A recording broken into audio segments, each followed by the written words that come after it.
Part 1. The Peace of Zamba. In the heart of the African savannah, cradled between mountains and rivers, lay the village of Zamba. Known for its serenity, Zamba was a place where laughter echoed in the fields, and the fragrance of fresh crops filled the air. The villagers were a close-knit community, trusting and generous, and for generations they lived in harmony with each other and the land. Families shared their meals, children roamed freely, and the people looked after one another. Homes were simple yet warm, made from clay and palm leaves, with doors that remained unlocked even through the darkest nights, for Zamba had no fear of thieves. The villagers of Zamba led lives centered on tradition and cooperation. They rose early each morning with farmers tending to their yam fields, fishermen casting nets into the nearby river, and merchants setting up stalls to sell crafts, vegetables, and woven fabrics.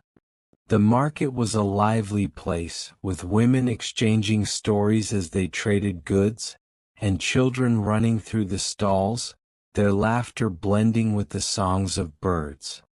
Elders like Chidi and Amare, wise in years, served as the village's guiding voices, teaching the younger generations the values of honesty, kindness, and hard work. In Zamba, everyone had a role and everyone was valued. There was Kemi, the young mother who sold dried fish at the market, and F, the blacksmith, whose crafted tools were praised for their strength.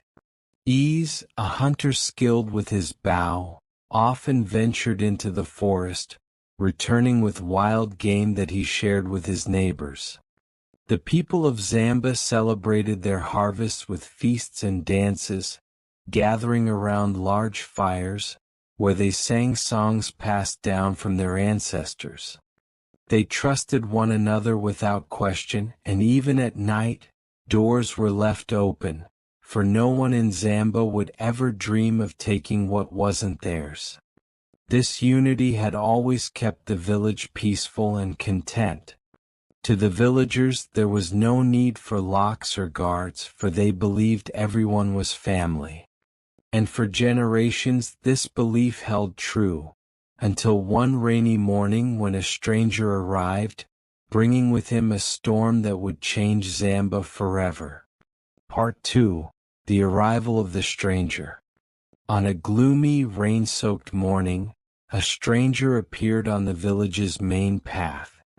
He introduced himself as Ikena, a poor, blind beggar seeking shelter and kindness. Wrapped in a worn-out brown robe, his eyes hidden behind a dark cloth, he carried a cane, tapping cautiously along the muddy ground. The villagers watched him approach, pity and curiosity filling their hearts.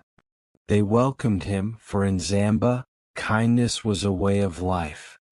Kemi, the fish seller, was the first to greet him, offering a warm bowl of porridge.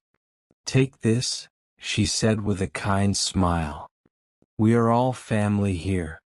And so, Ikena quickly found himself among friends. He set up a small spot at the market, where he sat daily accepting coins and food from the villagers. Though he was new, his gentle voice and humble demeanor charmed everyone, and soon he became part of the village's daily life. But what the villagers didn't know was that Ikena's blindness was a facade. Beneath the dark cloth covering his eyes were sharp, cunning eyes that saw every detail.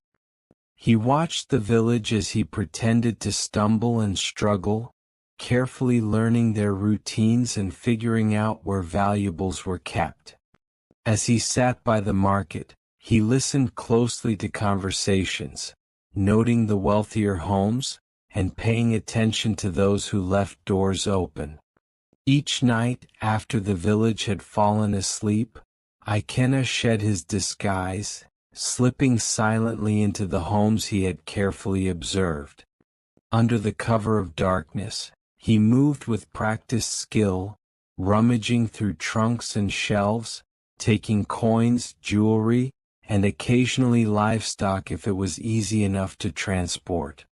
Then as dawn approached, he would return to his hut, don his blind man's act, and once more become the helpless Ikena. It didn't take long before the villagers began noticing missing items. It started with small things, a bag of rice, a few coins, a goat gone from its pen. But soon larger and more valuable things vanished, and the villagers' confusion grew into concern. Abony, the merchant, lost bags of her grain. Amare, the elder, found his precious bronze necklace missing, and Chitty, too, was missing a crafted family heirloom. The whispers began. Who could be taking these things? The villagers murmured. For the first time, suspicion crept into their community. They began locking their doors and watching strangers more closely. Yet no one thought to suspect Ikena, the blind beggar, who sat with his cane each morning listening quietly. Blind men don't steal, Chitty had assured others when doubt surfaced. But as the thefts continued, the villagers grew desperate, wondering who among them could be betraying the trust that Zamba had always upheld. Part 3: The Thief Exposed.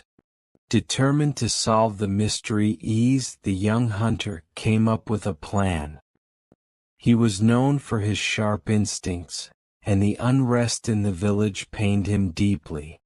He spoke to a few trusted friends, Abony, F, and Amare, and together they decided to organize a night watch.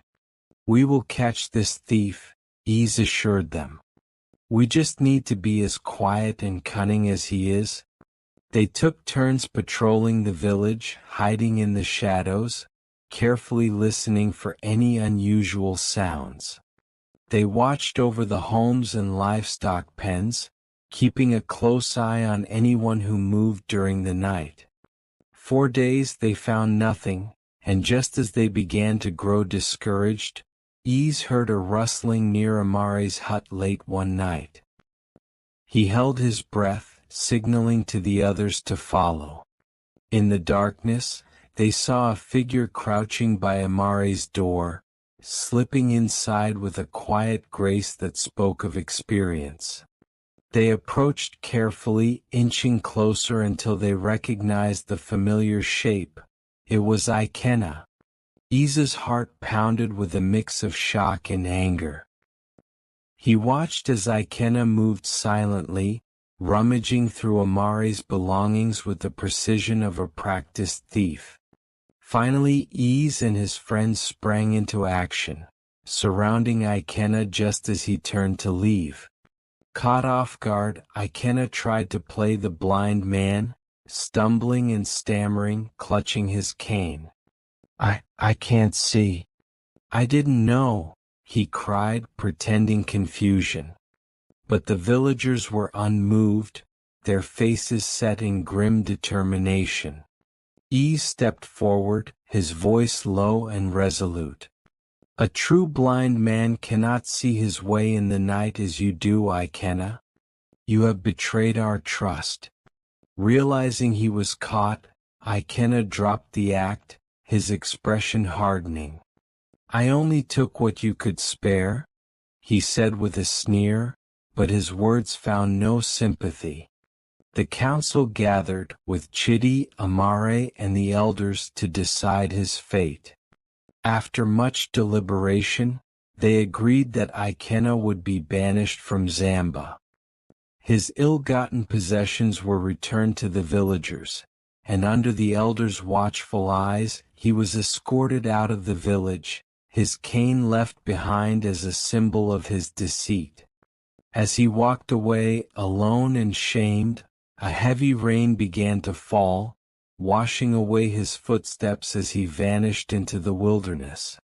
The village slowly returned to its peaceful state, though the memory of Ikena's treachery lingered. Around evening fires, the villagers told the tale of the Night-Thief of Zamba, a story that would remind future generations of the power of trust and the pain of betrayal. And so, the villagers learned to guard their hearts as well as their homes, always remembering the blind beggar who was not blind at all.